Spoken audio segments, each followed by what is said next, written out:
All right, y'all, what it freaking do? Your boy is back on the grind one more time, but is back at it again, you guys. And oh, I just realized I don't even have my hat on. So now you guys get to see what my hair looks like now. I've been growing it for, man, probably about, I don't know, maybe 10, 11 months or so. As you guys know, or don't know, maybe if you don't know, I actually started growing it just because I was just lazy and I didn't want to cut my hair because I cut my own hair. And then I was like, might as well keep going. When my wife found out she was pregnant, I was like, oh, I'll just keep going till the baby's born. So that's why I got this long hair, don't care. But anyways, y'all, not to get sidetracked, I got to make this quick so I can head inside, spend some time with the lady. She's almost 9 months now and definitely feeling it for sure.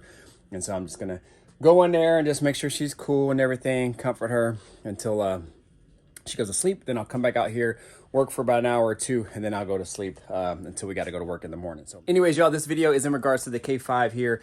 I'm actually going to show you what all I've done. And even though it probably doesn't look like I've done much, just because it's been in the same position for months.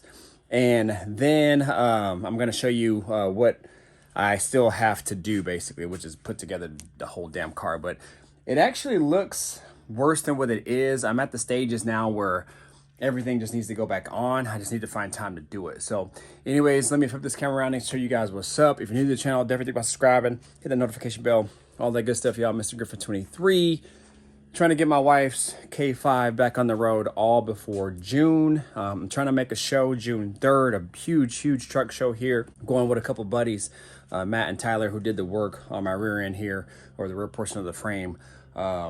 Gonna go with them. My buddy Matt has a K5, and then I'm not sure what my buddy Tyler's taking. He has a Suburban, but I'm not sure if he's taking that or something else. So anyways, let me flip this camera around and show you guys what's up. Definitely like, comment, subscribe, share this video, all that good stuff, y'all. Subscribe right now, please, you guys. Let's run this channel up. Good things coming. All right, here we go. 1973 K5 Blazer with a front end swap.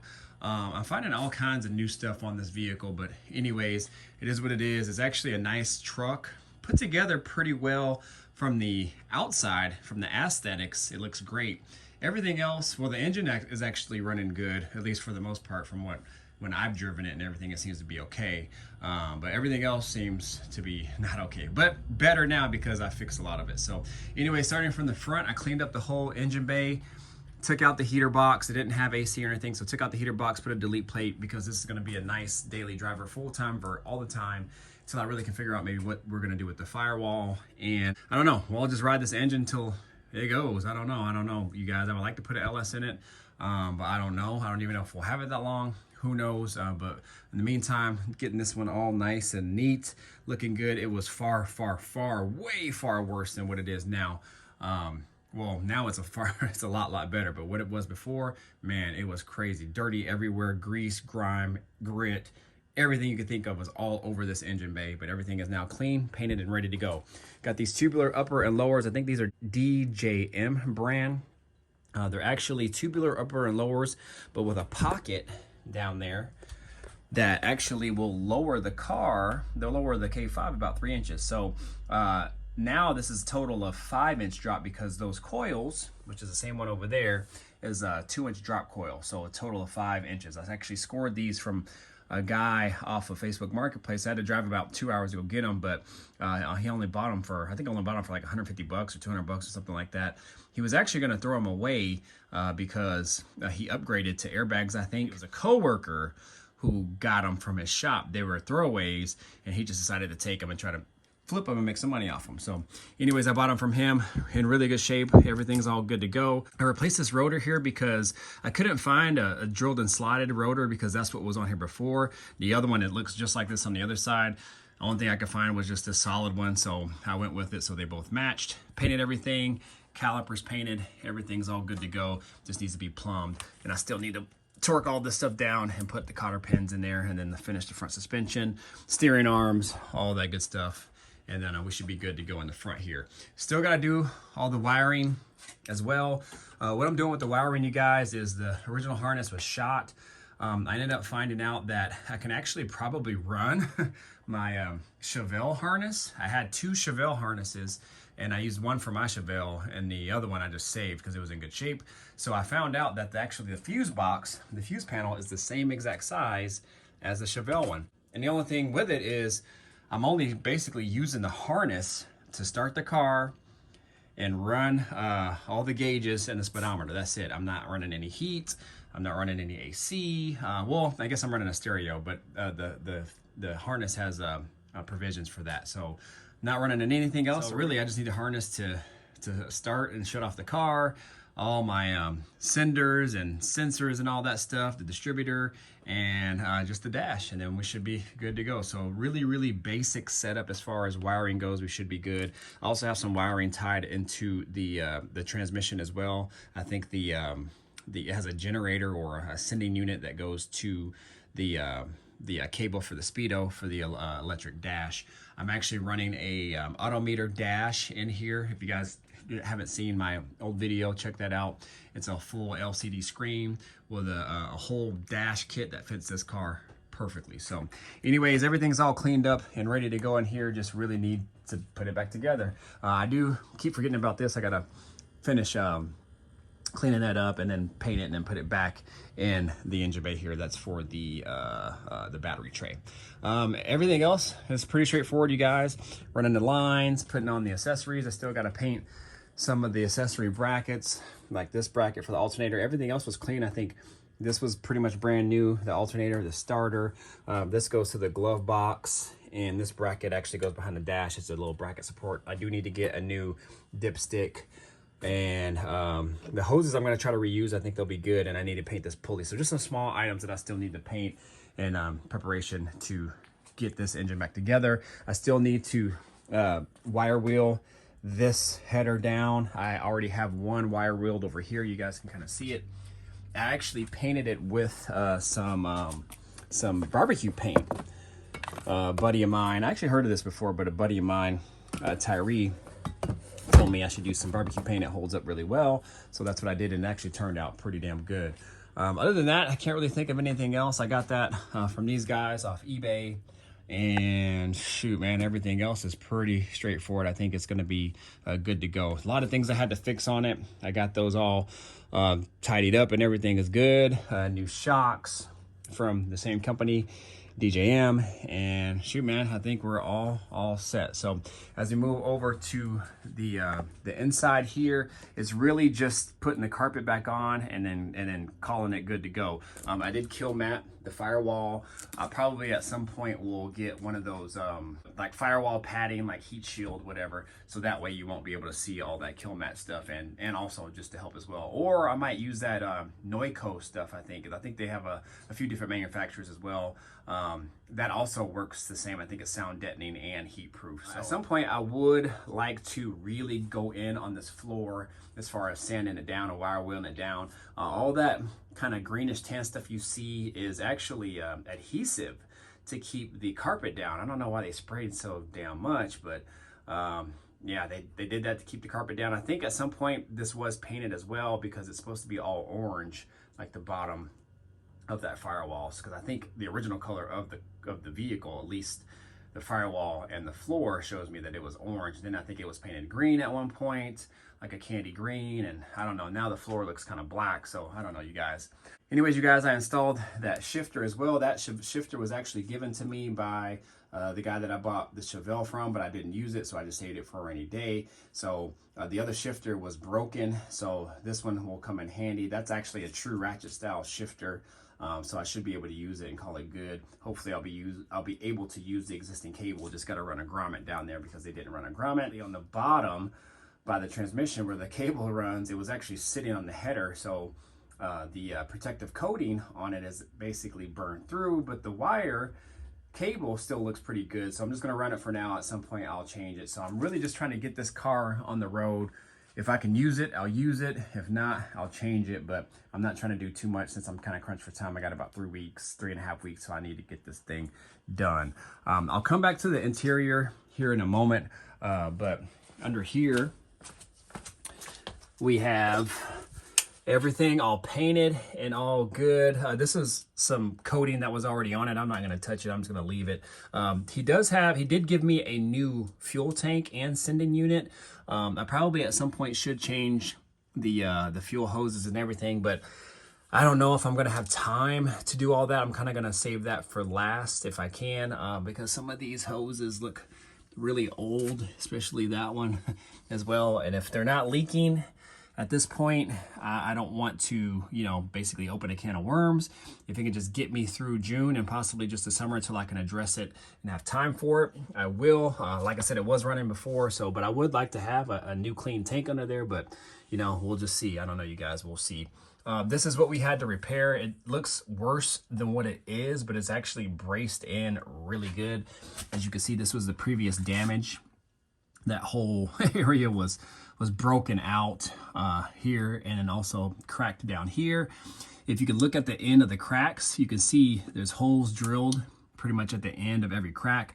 That's to actually stop the cracking. And then from the other side, I don't want to crawl under here too much because I got my good clothes on, but it's all braced with really thick steel. I think that's like 3/16 or no, that's quarter inch steel. Really good solid beads on there. I mean, everything is good to go. So it's probably actually stronger than what it once was, but it looks bad from the outside. And everything under here is clean. Everything's painted.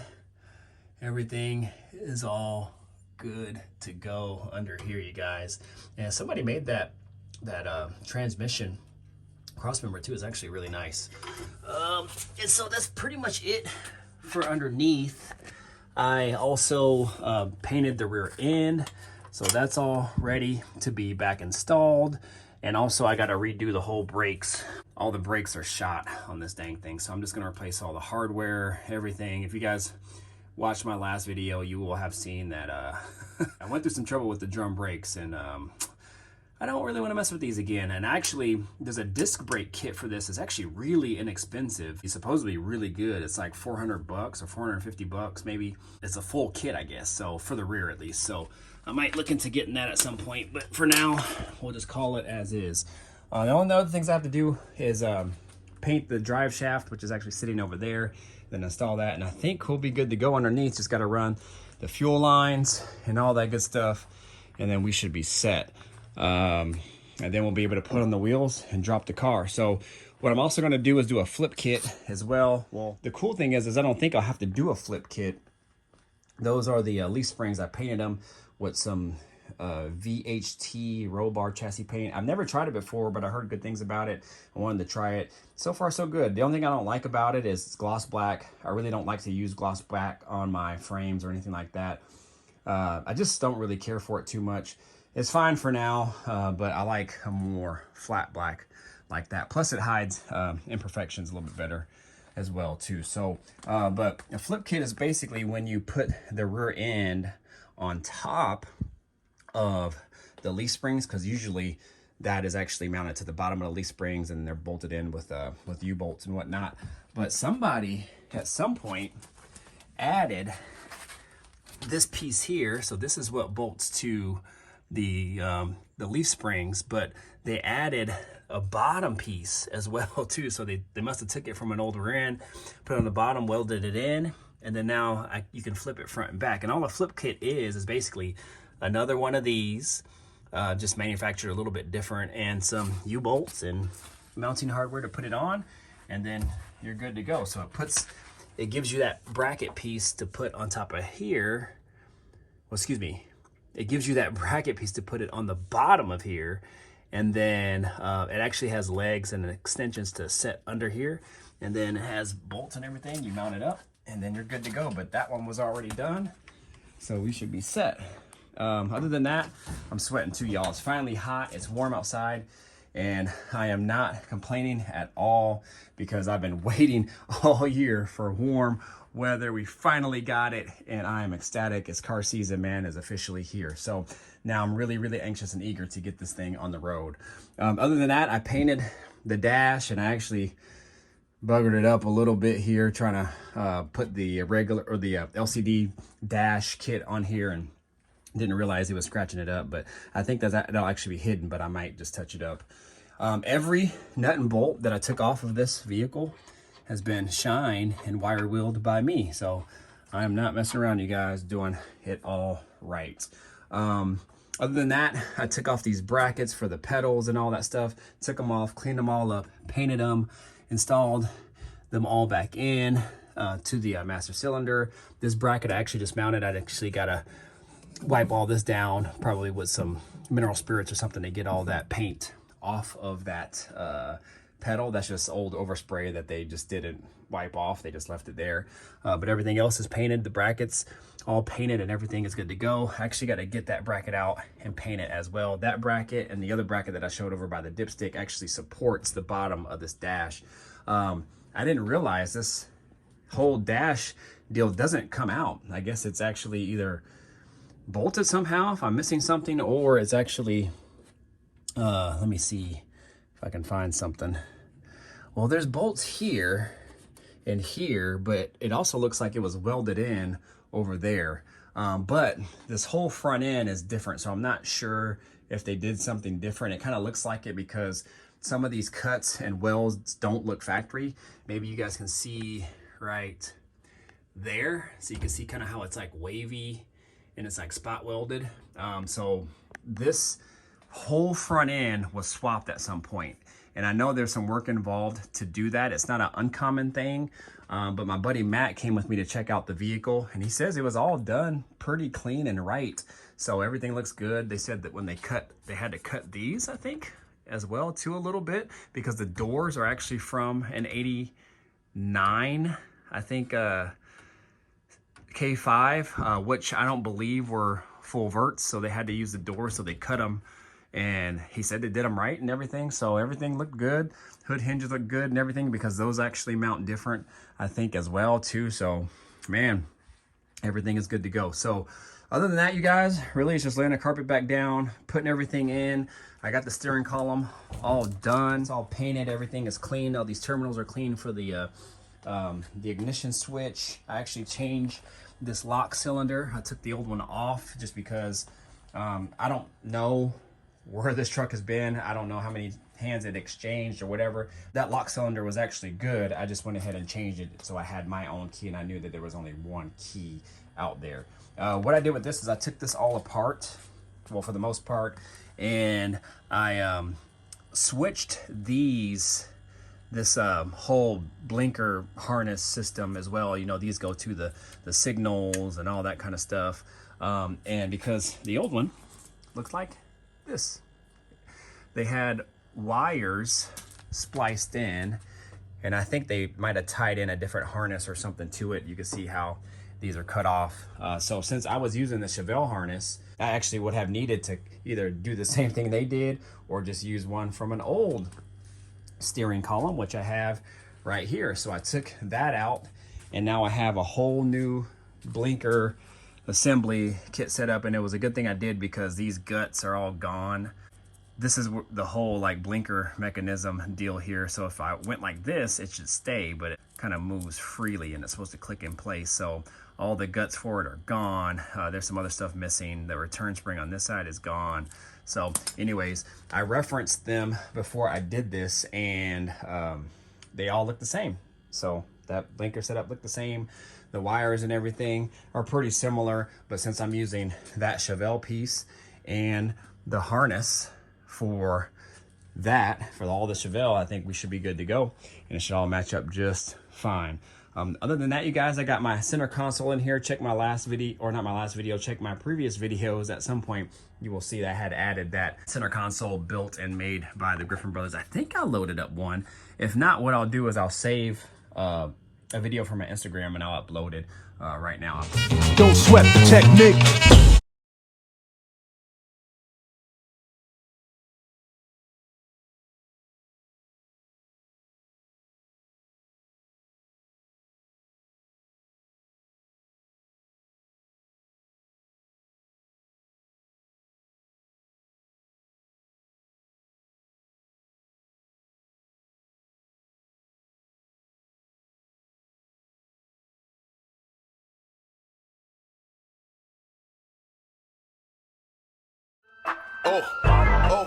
Run and tell the streets I'm back.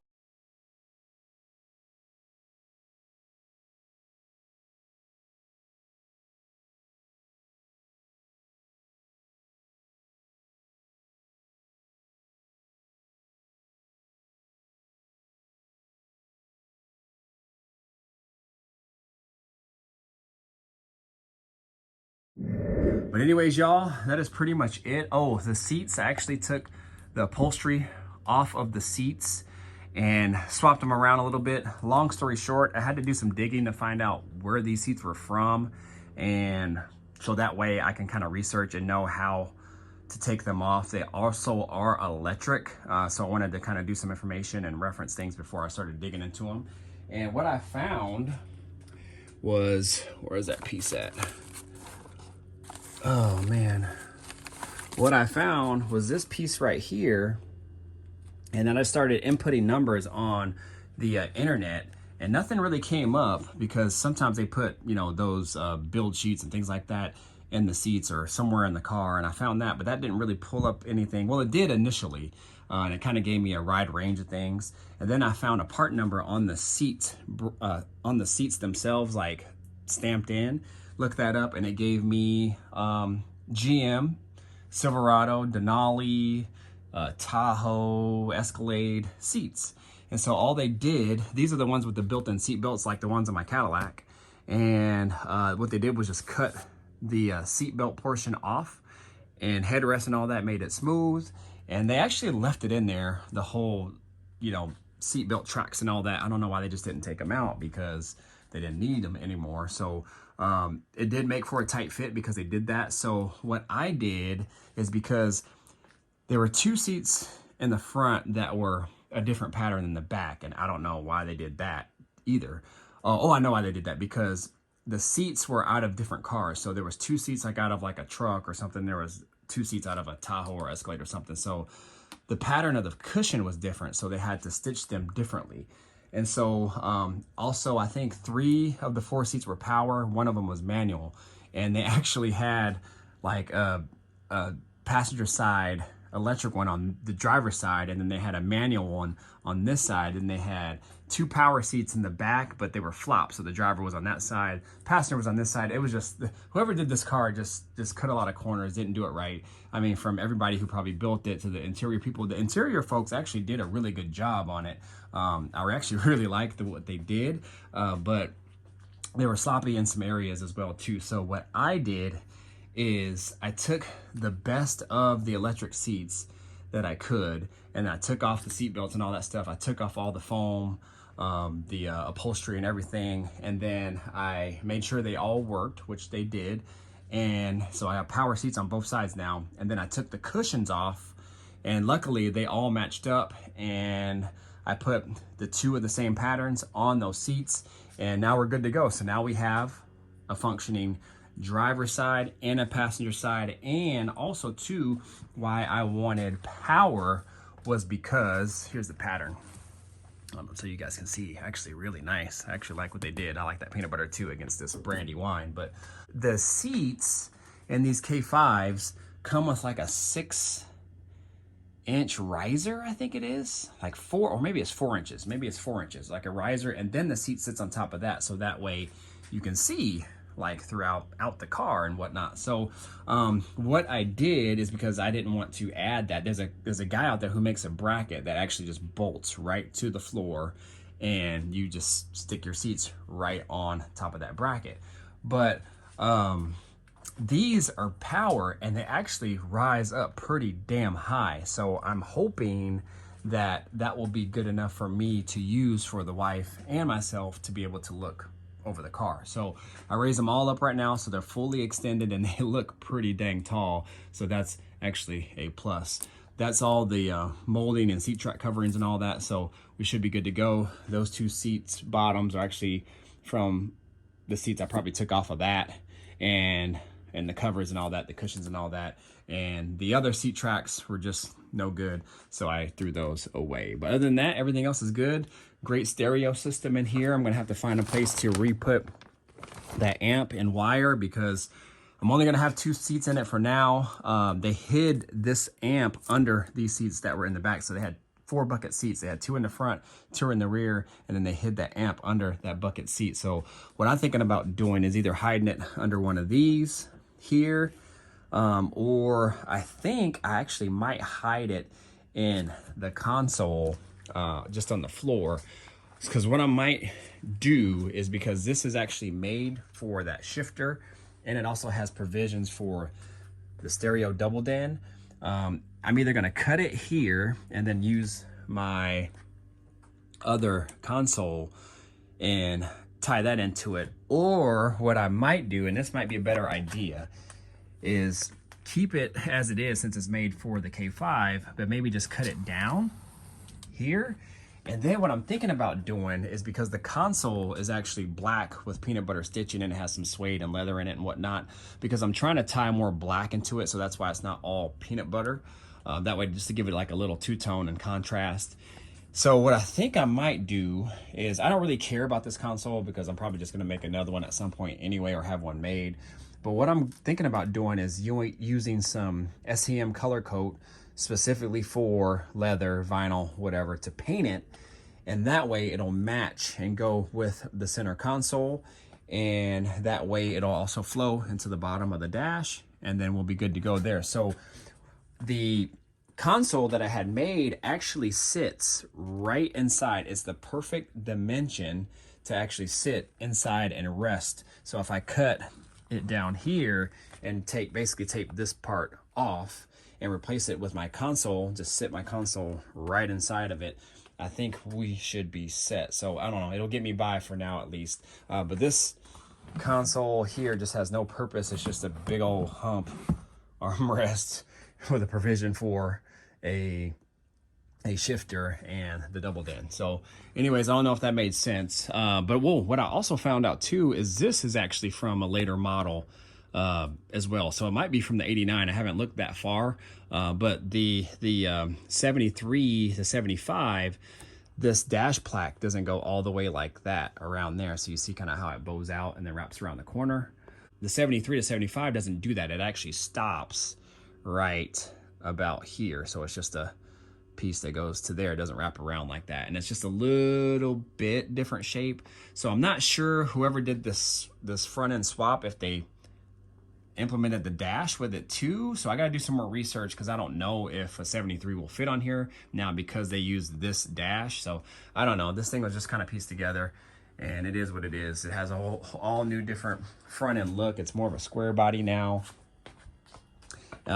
Different headlights and whatnot. So I actually got to figure out what headlights are those, because I think I want to get LEDs. So anyways, I've been talking long enough, you guys. This is where I'm at with it. So now it's really just piecing it back together, doing some cleanup. I still got to do a few other items as far as cleanup goes. Like I said, some of these brackets, I got to do the hub and all that on the other side as well, the power steering and all that stuff. So yeah, y'all, we should be good to go. But anyways, I'm gonna go ahead and get out of here. My wife's probably like, what the hell? He said he was gonna be back in here in a few minutes, and he's been out there for like 30. So let me go ahead and get out of here, you guys. You guys know what to do. Like, comment, subscribe, share, do all that good stuff, y'all. Mr. Griffin 23, I'm out of here. Deuces. Peace out.